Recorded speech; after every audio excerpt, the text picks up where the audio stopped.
One of the fundamental precepts in Ayurveda and Vedic philosophy in general is that everything in this universe, in this reality, is made up of the same stuff.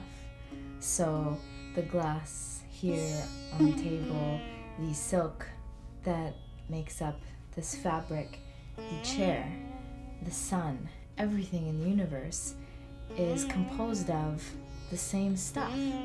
The ancient sages realized that we need to be able to describe energy in a way that is simple and intuitive so that people can use it and benefit from being aware of it. So the periodic table of elements, while it's very descriptive, it's not that intuitive, and I don't often describe the energy around me in those terms. But, well, I can kind of see how the 5 elements in those days might have been a very intuitive and simple system. So it makes sense that they decided, let's describe the energy around us in terms of the 5 elements: water, earth, air, ether, and fire. And so the energy that surrounds us affects us. Well, okay, that makes sense. I see that every day in my life. So when I eat certain types of food, I might feel differently afterwards. When I'm around certain types of people, personalities, that might affect me differently. If I watch a horror movie versus a comedy, well, I'm gonna walk away feeling very differently. A sad song versus an upbeat song. So you can see a hot day versus a cold day, it affects me differently. Okay, so this energy that is around me, whether it's in the sound vibration of the song or the climate of the day or in the food that I'm taking in, all these different forms of energy that I'm taking in are affecting me. Okay, wow.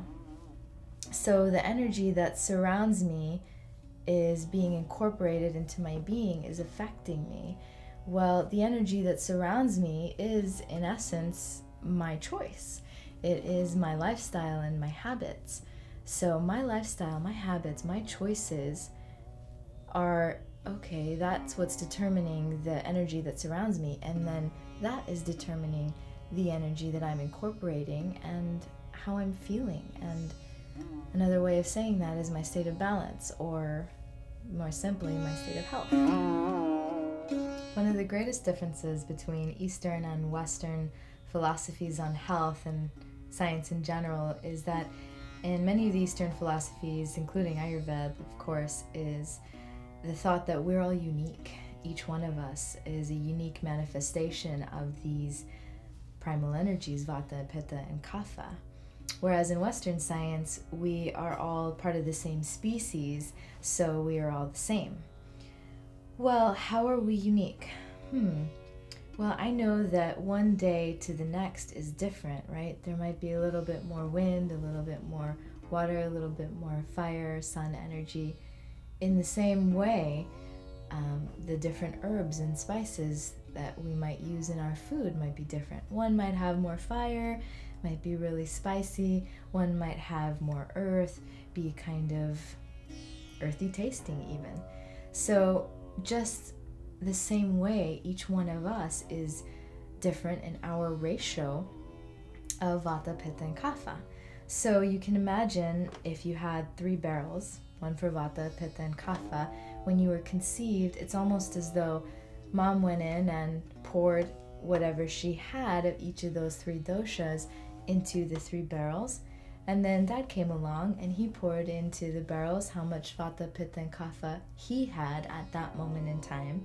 And the resultant ratio of Vata, Pitta, and Kapha is your constitution, or your set point, so to speak. In Sanskrit, we call this your prakriti.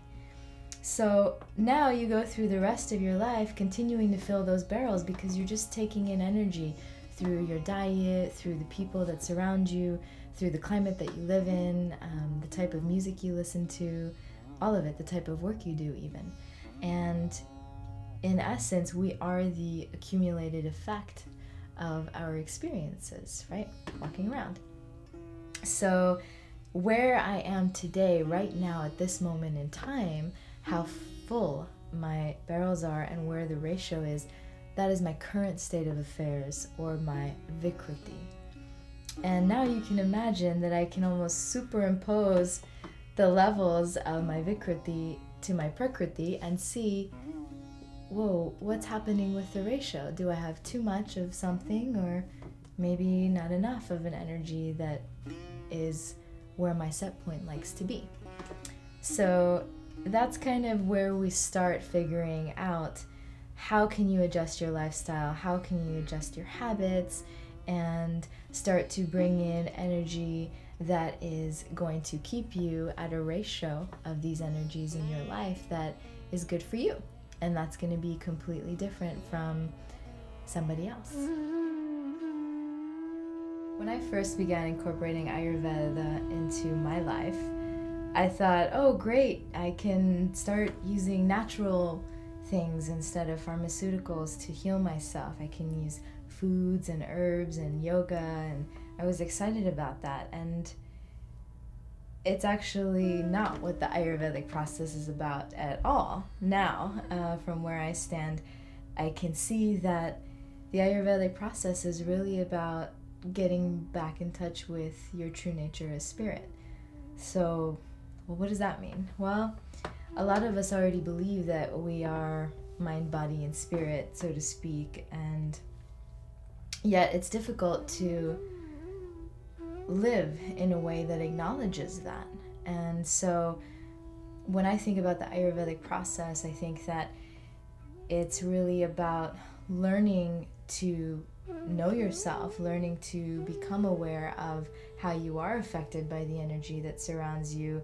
Well, when you start to become aware, believe it or not, your inner voice starts speaking up, and it tells you, oh, well, you know, this would be a little bit better for you, or this feels really great, or this doesn't feel so great. And in essence, the Ayurvedic process is about starting to cultivate the practice of listening to that inner voice and listening to the spirit, which is the inner voice. So what ends up happening is, yeah, you start out with, oh, my diet, and oh, I get to take these herbs, and I get to get rid of pharmaceuticals in my life. But in the bigger picture, it's about reconnecting with your true nature as spirit.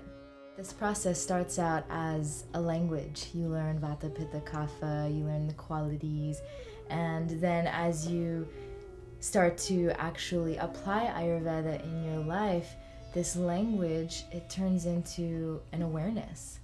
Oh wow, okay, all of a sudden I have a way to describe all this energy that surrounds me, and because I have a language to describe it, a system to understand it, that all of a sudden I am so much more aware of the energy that surrounds me and how it affects me. So why should anyone use Ayurveda, and why is it so unique, so amazing, and how is it different from what happens when I go to the doctor's office? Well, there's a lot of reasons why Ayurveda is so unique and amazing, and for me, one of the most important is that it really is a process of empowerment. It's not about, hey, you come to see the Ayurvedic practitioner and you have to keep going and keep going and keep going. No, it's about learning about yourself and working with a practitioner maybe to bring on board a bunch of tools and the comfort level, the experience that you can go back to of knowing how things affect you and what's good for you and how you are unique. But then after that, you have that knowledge and you have that awareness, and you can keep using your tools for the rest of your life. So you don't have to keep going back to the practitioner, and you reclaim your power of healing yourself. So that's one way. And then another is that it's really individualized, because it does take into account that who you are, your constitution, and your path to how you got to where you are right now is so completely unique that your path to wellness should be taking that into account and also be completely unique. And third, another really, really important thing, when I think about Western medicine these days, it's really difficult because the whole system is really just about symptom alleviation and palliation. So, okay, I have a cough, or I have a migraine, or I have whatever ailment, and then I go to the doctor, and the doctor says, okay, well, all I can offer you are things that are going to make the system some money. So I can offer you diagnostic tests, or I can offer you some kind of treatments. But that's it. And if I empower you to heal yourself, then the system doesn't work. So in essence, I don't give you anything else. And I keep it at the level of symptom alleviation, because then the next time you experience a symptom, you will come back to me again. With Ayurveda, it's a completely different approach. It's, why did you get that cough or that migraine in the first place? And how did you come to it? And how can you adjust your lifestyle and your habits so that you don't experience cough anymore? You don't have to have those seasonal allergies. You don't have to be on that diabetic medication for the rest of your life. You don't have to believe that you have a label or a disease. You actually get to choose your state of health. And that is really incredible, because we're getting to the root cause of the disease, not just addressing the symptom. And lastly, of course, it is really wonderful to be able to treat ourselves and heal ourselves in our kitchens, in our grocery stores, through our routine, through our lifestyle, and not having to put into our bodies things that have a list of side effects that, would take 10 minutes long to read. So it's natural, it's empowering, it's individualized, and we're actually addressing the root cause of disease. These are the things that make Ayurveda pretty much a very distinct and very unique healing system among all the different healing systems that are out there today.